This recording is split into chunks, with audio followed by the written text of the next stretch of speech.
आरती अहिल्या ने रट कीन्हो अरे राजा इंद्र से पाठ पाठ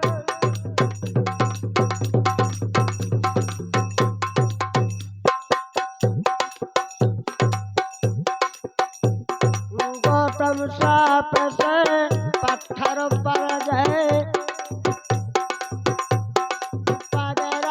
छुबा तारी भगवान गौतम साप से पत्थर पर गए पगरज छुबा तारी भगवान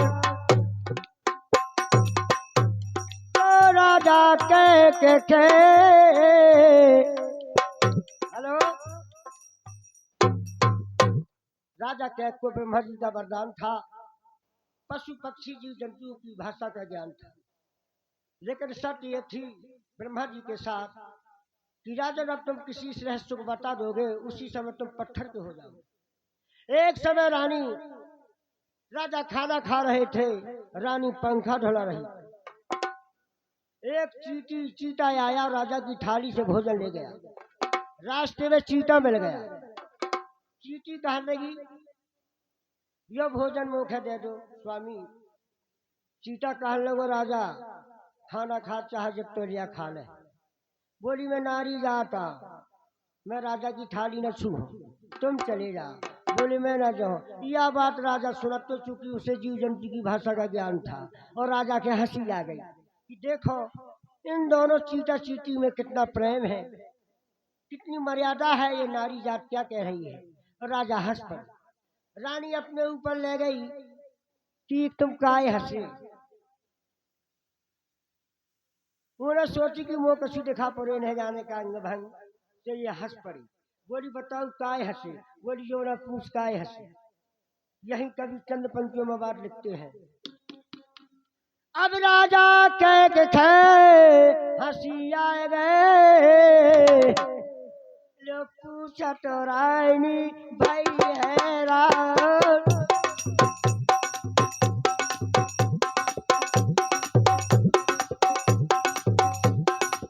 बात ना मानी या बात ना मानी ने पूछी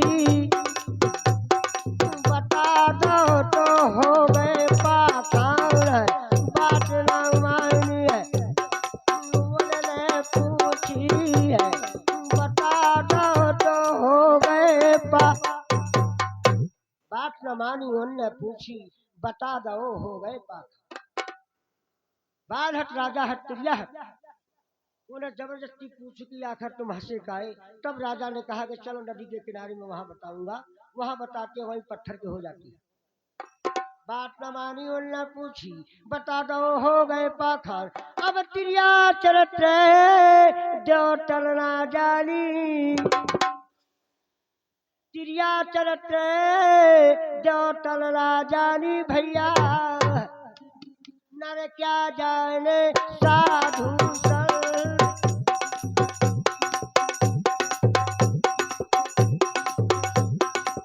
जिन्हें मंत्र ना रखो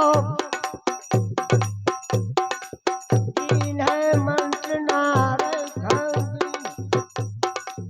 जिन्हें मंत्र ना रखो लीलो उनके घर हो गए कहाँ। चलिए आइए द्वापर युग में एक समय राजा धर्मराज ने ऐसा अपने ड्यूढ़ी पर रचाया था यज्ञ किया था कि जल की जगह थल और थल की जगह जल महसूस हो रहा था और मेहमानों के आने के लिए उस जगह पर भीम को लगाया गया था। धर्मराज ने कहा कि हमारे मेहमान कहीं थल जान करके दलदल में फंस जाए क्योंकि ऐसा वहां सजाया गया था कारीगरों लेकिन भीम लगे थे तो भीम जो आगंतुक मेहमान थे आने वाले यज्ञ में उनसे कहते थे कि रास्ता यहाँ से आसानी से मेहमान चले जाते थे लेकिन दुर्योधन जब हाथी लेकर के आया तो उसने कहा कि भाई रास्ता यहाँ से। दुर्योधन ने कहा कि ये बेवकूफ मुझे दलदल में फेंकना चाहता वो जानबूझ करके अपना हाथी बाएं साइड मोड़ लिया और जाके, चूंकि वहां दलदल था लेकिन लग रहा था कि जैसे थल हो, और जहां वास्तविक रास्ता थी वहां जल सा महसूस हो रहा था, ऐसा सजाया गया था कलाकारों ने। और दुर्योधन में हाथी की जाके समागो दलदल, वहां द्रौपदी सहित अपनी सखियों सहित थी रंग महल में। देख कर वो सब हंस पड़ती हैं सभी सखियां। द्रौपदी कहती है कि यो अंधन को अंधरा तो आ, यह यौ नहीं दिखा था कहत करत भी कि रास्ता यहाँ भी है। और हंस पड़ती है अपनी सखियों से। उस समय यह बात यही थी मेन जन। दुर्योधन से कहे द्रौपदी भैया, गिरो कीचे अंधी को बंदा।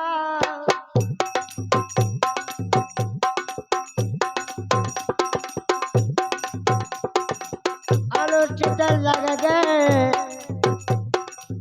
अनुचित लग गई भारत रच गो, तुझे पानो सब बंधा। अनुचित लग गए भारत रच गो, तुझे पानो सब बंधा। आइए रामायण में फिर से त्रेता में आ जाइए। सूप न खा गई पास राम के, तो सूप न खा गई पास राम के, रचो ब्याह को बंधा।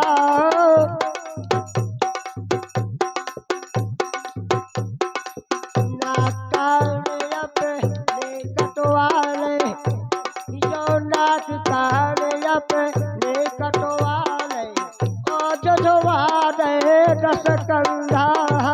नाक कान अपने कटवाले, और जजवा दे दस कंधा।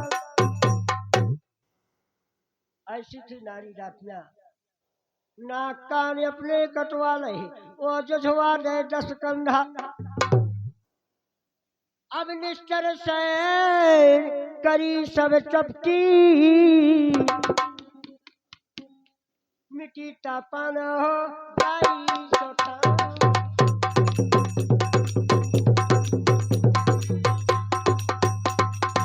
जिन्हें वंदना को मानो,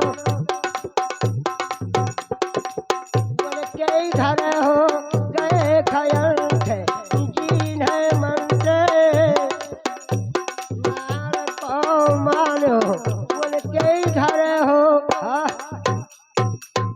आखिरी बात, एक समय कैलाश पर्वत पर सती जी और भगवान शंकर का सत्संग हो रहा था कि आसमान के रास्ते से देवता देवतानी गीत गान करते हुए जा रहे थे।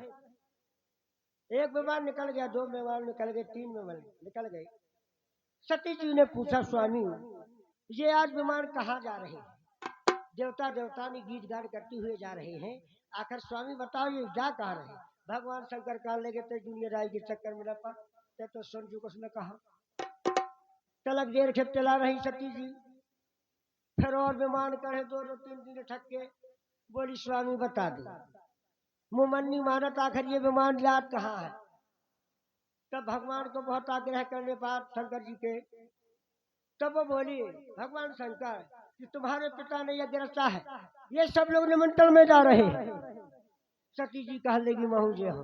भगवान शंकर कहने लगे हाँ मैंने तो नहीं हुआ हम न जे। लेकिन सती जी एक न मानो, बाल हट राज हट यह।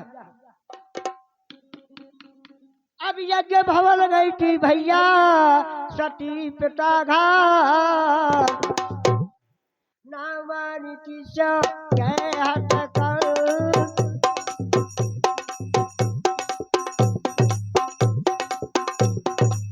भागना देखो यो भागना देखो, वहाँ शंकर को